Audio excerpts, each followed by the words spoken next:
You would have wondered what the expiration date was on that chicken. What the expiration was on that chicken? I just want to say the good things, but don't eat none of that chicken that he brought you. Go ahead and throw it away. Let it go on the ground with him. My grandfather, Dr. TChaka Muhammed, was no ordinary man. No, he wasn't. And I am sure that everybody feels like that about their grandfather, but mine was half myth and half man. If you spoke to him longer than 5 minutes, you might hear some fantastical story about how he had rescued some damsel in distress from a raging dragon that was seeking to devour her, and how he slew that dragon with the might of his own sword.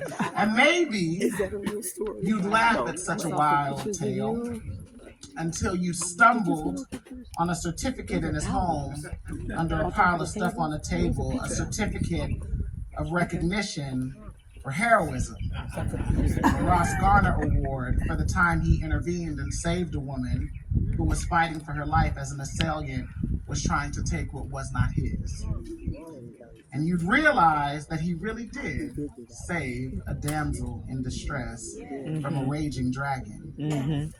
And you'd come to understand that in all the myth and in all the legend, there was a deep core truth. A truth about principle. A truth deeply grounded in the way that Shaka saw the world and saw himself in that world. There are plenty of verifiable achievements of his.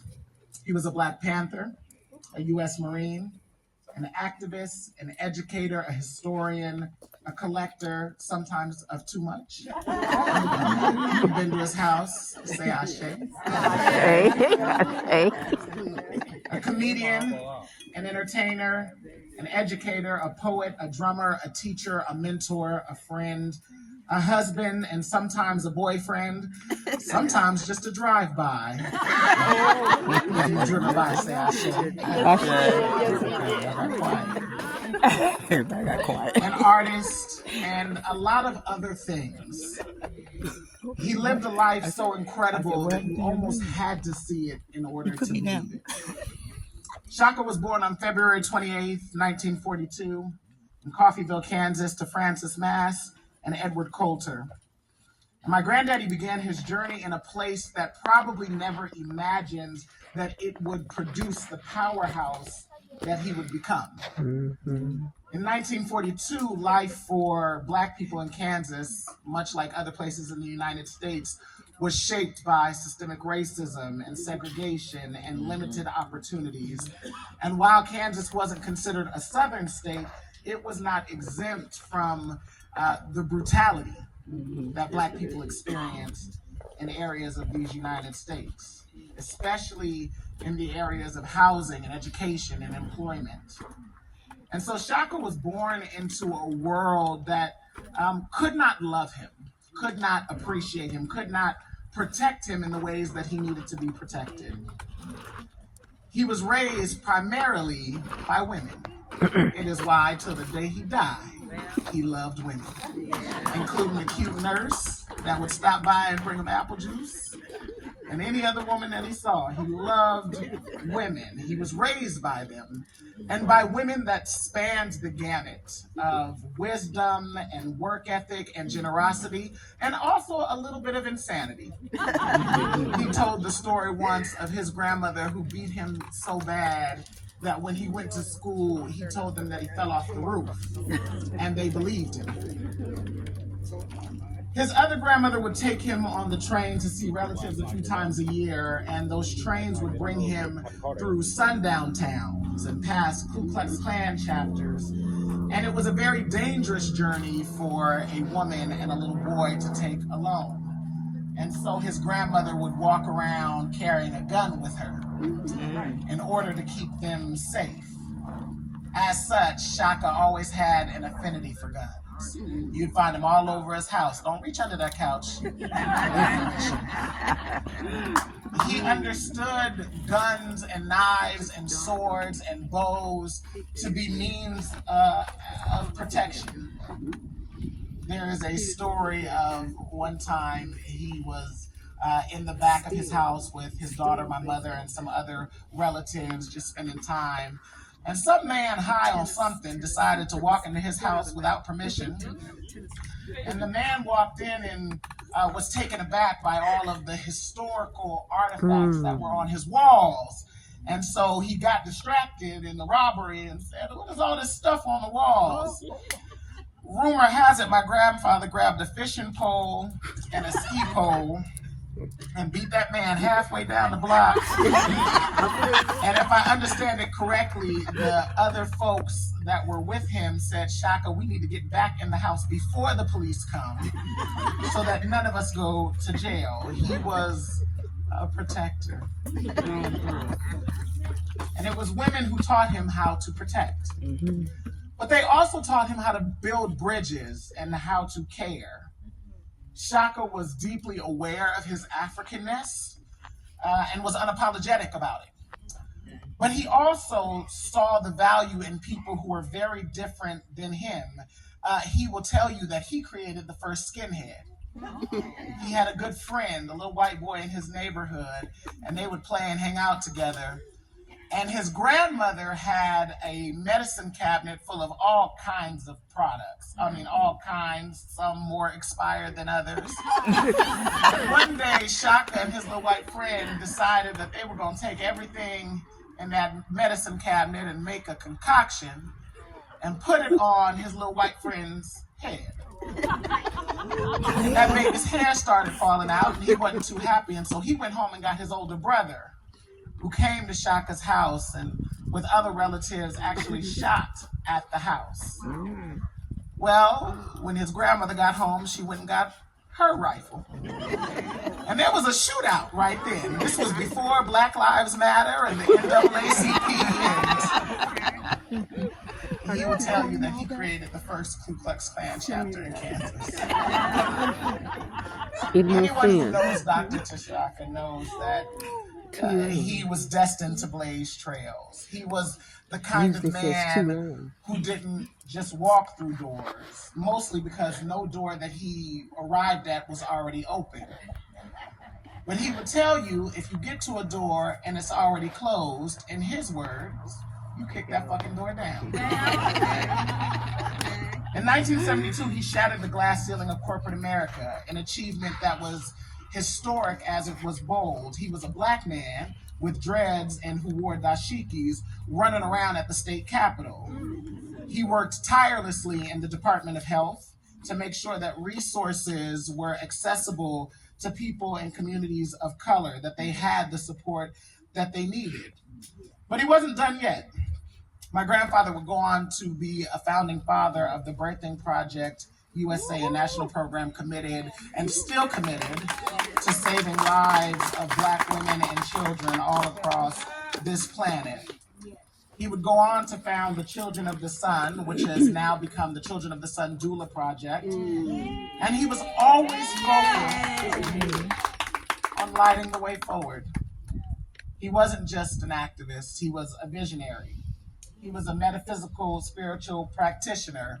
One of the challenges in his death is we don't quite know how to honor his religion, because he was a little bit Christian and a little bit Muslim and a little bit Buddhist and a little bit everything. All right. All right. On days when he was real upset, he didn't quite believe in anything.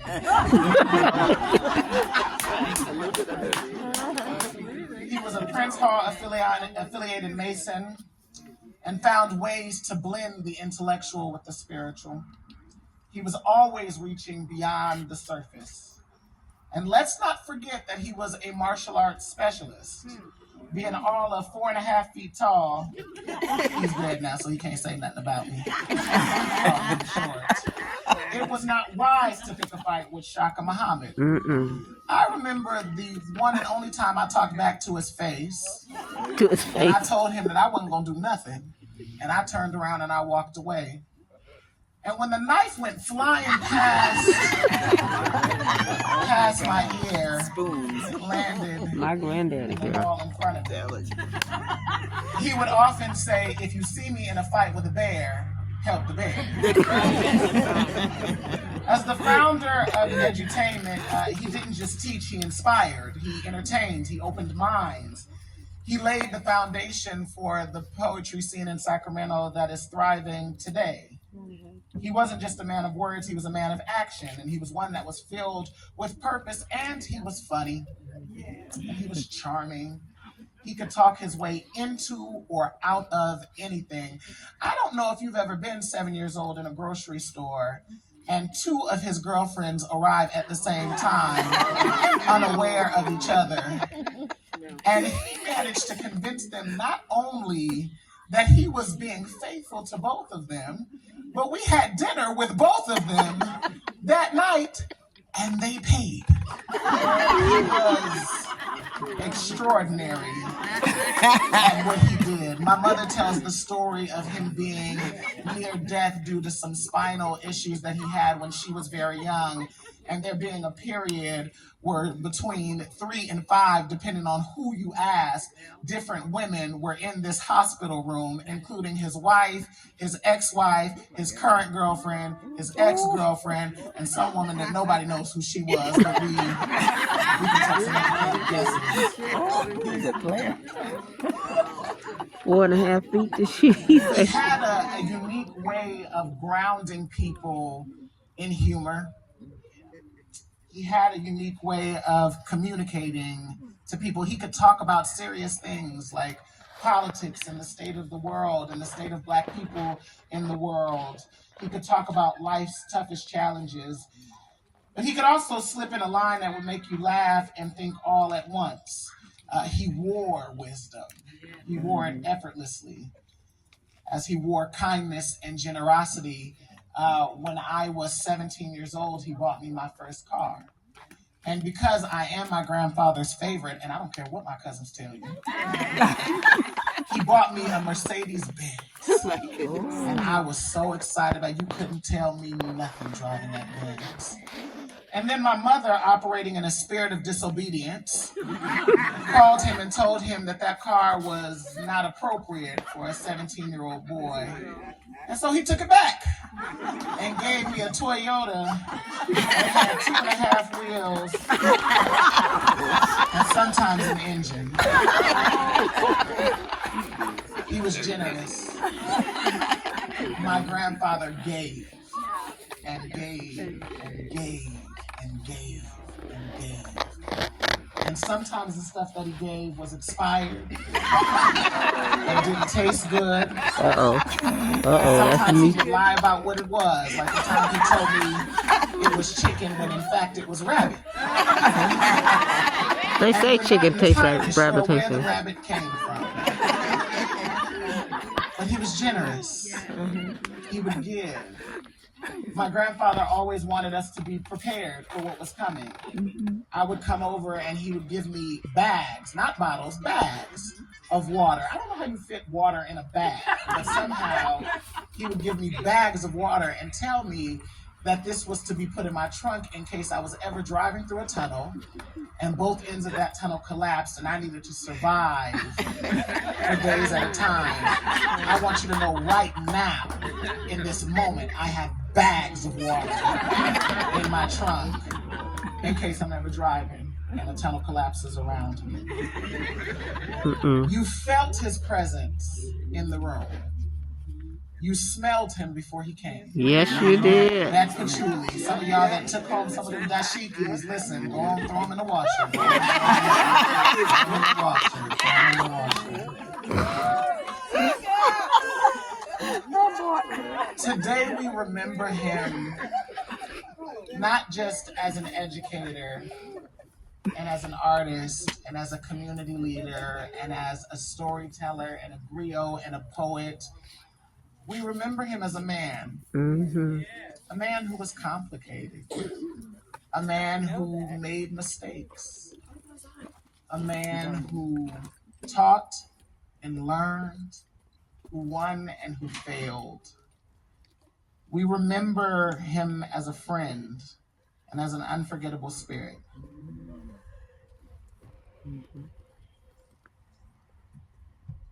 And we celebrate the life that he lived.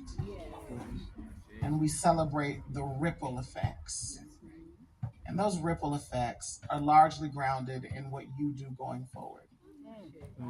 They are largely grounded in your commitment to the principles that he believed in. And so you thought you were gathering here today to celebrate his memory. But really what you were gathering here to do is to be reminded of your responsibility to go back out into the community and edutain, to figure out what does it look like for you to invest in young folks so that they grow up to be folks like Kyrie, to figure out what does it look like for you to use your giftings to make pieces of art that last and outlive you. Your responsibility to take care of Black people, especially in the aftermath of the last week. And so as we celebrate all the things that the good doctor was, I want you to know that his name will echo in our hearts and in our history through our action. And so he would always end his voicemails, his spoken words. Even when he would say goodbye, he would just say, may you be blessed with health, wisdom, happiness, long life, and love. Ashe. I said, on that one.